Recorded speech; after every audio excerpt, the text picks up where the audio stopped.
Ahora me queda por relatarles la historia de mi sexto hermano, cuyo nombre era Shakabak. Al igual que el resto de nosotros, heredó 100 dracmas de plata de nuestro padre, lo cual le parecía una gran fortuna, pero debido a la mala suerte pronto la perdió toda y se vio obligado a mendigar. Como poseía una lengua suave y buenos modales, realmente le fue muy bien en su nueva profesión y se dedicó especialmente a hacer amistad con los sirvientes de las grandes casas, para así poder acceder a sus amos. Un día pasaba frente a una mansión espléndida, con una multitud de sirvientes holgazaneando en el patio. Pensó que por la apariencia de la casa podría obtener una rica recompensa, así que entró y preguntó a quién pertenecía. «Buen hombre, ¿de dónde vienes?», respondió el sirviente. «¿No puedes ver por ti mismo que no puede pertenecer a nadie más que a un barmecida?», pues los barmecidas eran famosos por su liberalidad y generosidad. Mi hermano, al escuchar esto, pidió limosna a los porteros, de los cuales había varios. Ellos no se rehusaron, pero le indicaron cortésmente que entrara y hablara directamente con el amo. Mi hermano les agradeció por su cortesía y entró al edificio, que era tan grande que le tomó un tiempo llegar a los aposentos del barmecida. Finalmente, en una habitación ricamente decorada con pinturas, vio a un anciano con una larga barba blanca sentado en un sofá, quien lo recibió con tal amabilidad que mi hermano se atrevió a hacer su petición. «Mi señor», dijo, «usted tiene ante sí a un pobre hombre que solo vive gracias a la ayuda de personas tan ricas y generosas como usted». Antes de que pudiera continuar, fue interrumpido por la sorpresa que mostraba el barmecida. «¿Es posible?», exclamó, «que mientras yo estoy en Bagdad, un hombre como tú esté muriendo de hambre. Esa es una situación que debe terminar de inmediato. Nunca se dirá que te he abandonado, y estoy seguro de que tú, por tu parte, nunca me abandonarás a mí». «Mi señor», respondió mi hermano, «juro que no he probado bocado en todo el día». «¿Qué? ¿Te estás muriendo de hambre?», exclamó el barmecida. «Aquí, esclavo, trae agua para que podamos lavarnos las manos antes de comer». No apareció ningún esclavo, pero mi hermano observó que el barmecida no dejaba de frotarse las manos como si el agua hubiera sido vertida sobre ellas. Luego le dijo a mi hermano, «¿Por qué no te lavas las manos también?». Y Shakabak, suponiendo que era una broma del barmecida, aunque no la entendía, se acercó e imitó su movimiento. Cuando el barmecida terminó de frotarse las manos, levantó la voz y gritó, «Pongan la comida delante nuestro de inmediato, tenemos mucha hambre».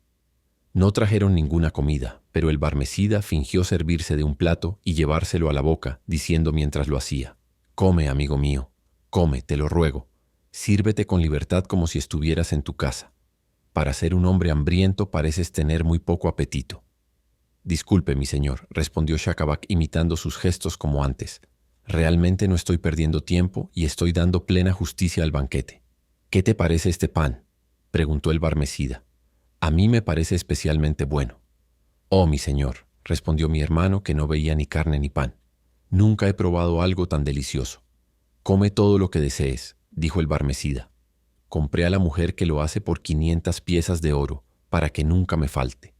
Después de ordenar varios platos, que nunca llegaron, para ser colocados en la mesa y discutir los méritos de cada uno, el barmecida declaró que, habiendo cenado tan bien, ahora procederían a tomar su vino. Al principio mi hermano se negó, diciendo que estaba prohibido, pero cuando el barmecida insistió en que no había duda de que debería beber solo, consintió en tomar un poco. Sin embargo, el barmecida fingió llenar sus copas tan a menudo que mi hermano simuló que el vino le había subido a la cabeza y golpeó al barmecida tan fuerte en la cabeza que lo hizo caer al suelo. De hecho, levantó la mano para golpearle una segunda vez cuando el barmecida gritó que estaba loco, ante lo cual mi hermano se contuvo, se disculpó y protestó diciendo que todo era culpa del vino que había bebido. Ante esto el barmecida, en lugar de enojarse, comenzó a reír y lo abrazó con afecto. «He estado buscando por mucho tiempo», exclamó, «a un hombre como tú, y de ahora en adelante mi casa será la tuya. Has tenido la cortesía de seguir mi humor y fingir comer y beber cuando no había nada allí. Ahora serás recompensado con una cena realmente buena». Entonces aplaudió, y todos los platos que habían probado en su imaginación fueron traídos ante ellos, y durante el banquete, esclavos cantaron y tocaron varios instrumentos. Todo el tiempo Shakabak fue tratado por el barmecida como un amigo íntimo y vestido con una prenda de su propio guardarropa.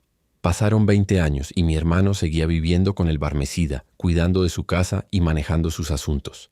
Al cabo de ese tiempo, su generoso benefactor murió sin herederos, por lo que todas sus posesiones pasaron al príncipe. Incluso despojaron a mi hermano de lo que le pertenecía legítimamente, y él, ahora tan pobre como siempre había sido en su vida, decidió unirse a una caravana de peregrinos que se dirigían a la Meca.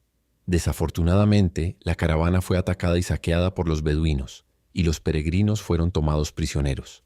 Mi hermano se convirtió en el esclavo de un hombre que lo golpeaba a diario, con la esperanza de que ofreciera un rescate, aunque, como Shakabak señalaba, era un esfuerzo inútil ya que sus parientes eran tan pobres como él.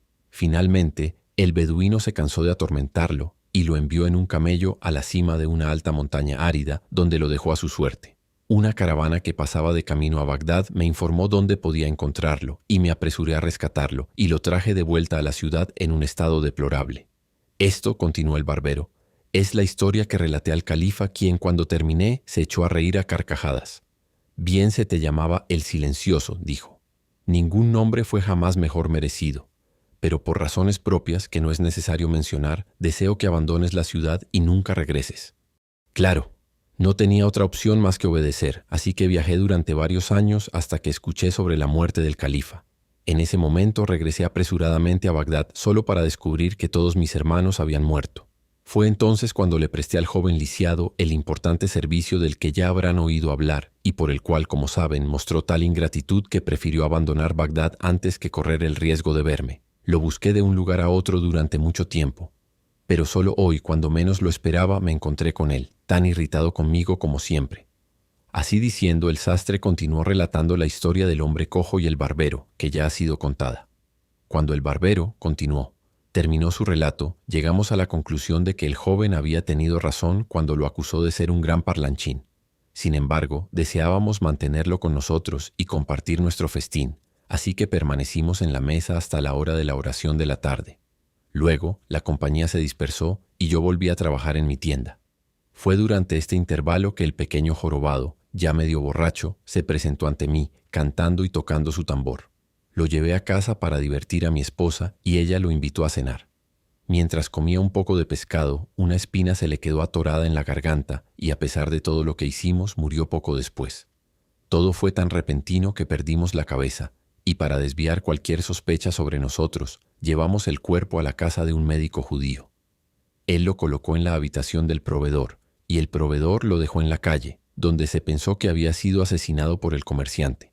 Esta, Zair, es la historia que tuve que contar para satisfacer a Su Alteza. Ahora le toca a usted decidir si merecemos misericordia o castigo, vida o muerte. El sultán de Kashgar escuchaba con un aire de placer que llenó de esperanza al sastre y a sus amigos. Debo confesar, exclamó, que estoy mucho más interesado en las historias del barbero y sus hermanos, y en la del hombre cojo, que en la de mi propio bufón. Pero antes de permitiros a los 4 regresar a sus casas y dar al cuerpo del jorobado un entierro adecuado, me gustaría ver a este barbero que ha ganado su perdón, y como él está en esta ciudad, que un ujier vaya con ustedes de inmediato a buscarlo.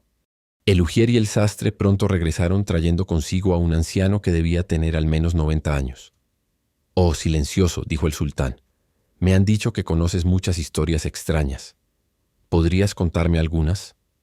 «No importan mis historias por el momento», respondió el barbero, «pero ¿tendría Su Alteza la gentileza de explicarme por qué este judío, este cristiano y este musulmán, así como este cuerpo sin vida, están todos aquí?» «¿Qué te importa a ti?», preguntó el sultán con una sonrisa. Pero viendo que el barbero tenía sus razones para su pregunta, ordenó que le contaran la historia del jorobado. «Es realmente sorprendente», exclamó él cuando la hubo escuchado toda, «pero me gustaría examinar el cuerpo». Luego se arrodilló y tomó la cabeza en sus rodillas mirándola atentamente. De repente estalló en una carcajada tan fuerte que cayó hacia atrás, y cuando se recuperó lo suficiente para hablar, se volvió hacia el sultán. «El hombre no está más muerto que yo», dijo. «Mírenme». Mientras hablaba, sacó un pequeño estuche de medicinas de su bolsillo y frotó el cuello del jorobado con un ungüento hecho de bálsamo. Luego abrió la boca del hombre y con la ayuda de unas pinzas sacó la espina de su garganta. En ese momento el jorobado estornudó, se estiró y abrió los ojos.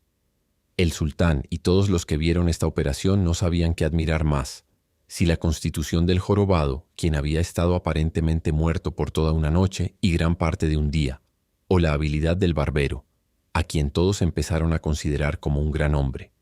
Su Alteza deseó que la historia del jorobado se escribiera y se colocara en los archivos junto con la del barbero, para que ambas permanecieran asociadas en la mente de la gente hasta el fin de los tiempos.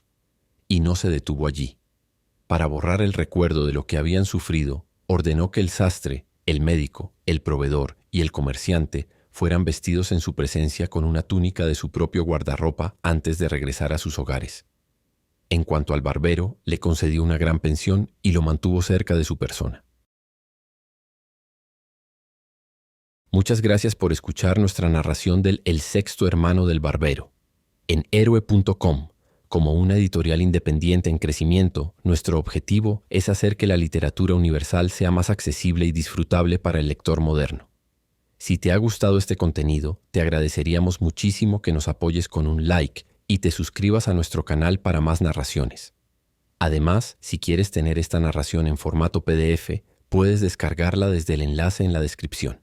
Asimismo, puedes continuar con el siguiente relato de Las Mil y Una Noches, dando clic en el recuadro que aparece en la pantalla.